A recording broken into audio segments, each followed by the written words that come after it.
Did you know that even the angels in heaven do not know the exact day when Christ will return?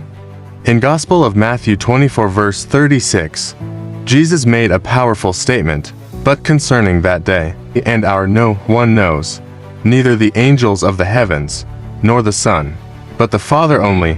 This verse has puzzled many people. If Jesus is the Son of God, why would he say that only the Father knows the exact time? And what did Jesus mean when he said his coming would be like the days of Noah?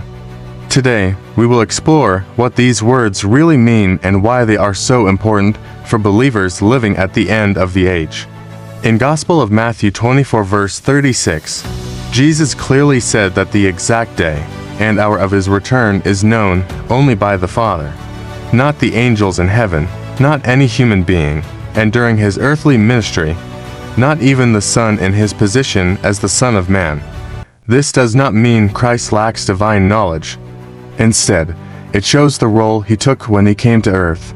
As the Son of Man, he humbled himself and lived in complete submission to the Father's authority. The timing of his return was placed entirely in the Father's hands. This statement also teaches an important lesson. No person on earth can predict the exact date of Christ's return. Throughout history, many have tried to calculate it, but every prediction has failed. Jesus did not give his disciples a calendar date. Instead, he called them to live in constant watchfulness. In the next verse, Jesus gives an important comparison. In Gospel of Matthew 24 verse 37, he says, "For as the days of Noah were, so will the coming of the Son of Man be."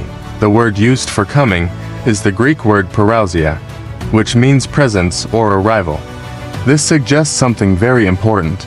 The return of Christ is not simply a sudden moment, but involves a period of time in which his presence is manifested and his purposes are carried out. During this time, the world will resemble the conditions that existed during the days of Noah before the flood. To understand this comparison, we must look back to the story recorded in the book of Genesis. Before the flood, people were living ordinary lives. Jesus describes it in Gospel of Matthew 24 verse 38 to 39. They were eating and drinking. They were marrying and being given in marriage. Life seemed completely normal.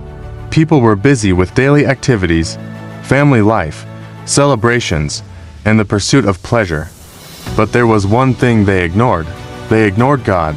While Noah was building the ark and warning people of the coming judgment, the world continued living as if nothing would ever happen. They did not believe judgment was coming.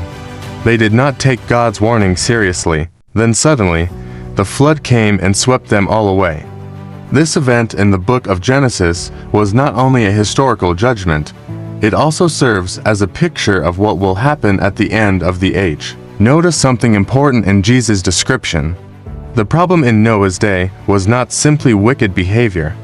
The activities mentioned, eating, drinking, and marriage, are all normal parts of human life. In fact, these things were originally ordained by God for humanity's existence. The real problem was that people became completely absorbed in these things. Their lives revolved entirely around earthly enjoyment. Their senses were dulled to spiritual reality. They had no awareness of God's coming judgment. They were spiritually asleep. And Jesus warns that the same condition will exist when he returns. If we look at society today, we can see how similar it is to the days of Noah. People devote their lives to pursuing comfort, pleasure, success, and security. Many study hard in universities to achieve good careers. Many work long hours in business to earn more money. But for what purpose? Often it is simply to enjoy better food, better entertainment, and a more comfortable lifestyle. Marriage, career, and financial success become the center of life. Meanwhile, thoughts about God, eternity, and judgment are pushed aside. This does not mean education, work, or marriage are wrong. These things are necessary parts of human life, but when they completely occupy our hearts and push God out of our priorities, they become distractions that dull our spiritual awareness. Just like in Noah's time, people today are so focused on the present world that they rarely think about God's coming judgment. Jesus gave this teaching as a warning to his followers.